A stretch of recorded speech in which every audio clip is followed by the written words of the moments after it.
The Trade and Industry Minister says it's premature to talk about a third fiscal package. Mr. Chun Sing says that the focus should be on utilising the two existing stimulus packages. He says that they will see the nation through the COVID-19 pandemic. Brandon Tanoto with more. Helping businesses stay afloat and workers keep their jobs is the immediate priority of the fiscal packages, as the economy is expected to fall into recession this year. Now, Singapore has also downgraded its economic growth forecast for 2020 to between -4% and -1%. Now, that outlook is much worse than the earlier predicted range of -0.5% and 1.5%. In fact, Deputy Prime Minister Heng Swee Keat has said that the government will monitor the situation closely and when necessary it will be prepared to propose further draws on past reserves.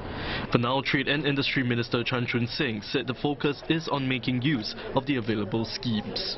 He was speaking to the media after visiting a Swenson's outlet at Bugis Junction, which is part of the F&B sector that's been hit by the pandemic.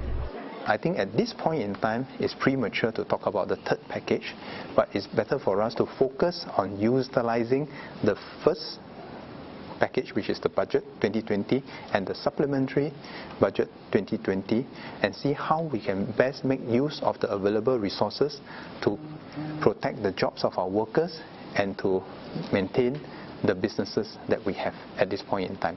So I won't comment on any possible third package because that depends on the developments. But what we can be assured of is that should we need to do more, we have the depth of resources to be able to do more. And that should give Singaporeans and international businesses confidence in us for the long term. Steps to ensure that landlords pass on the property tax rebate they receive in the resilience budget to their tenants will also be taken by the government.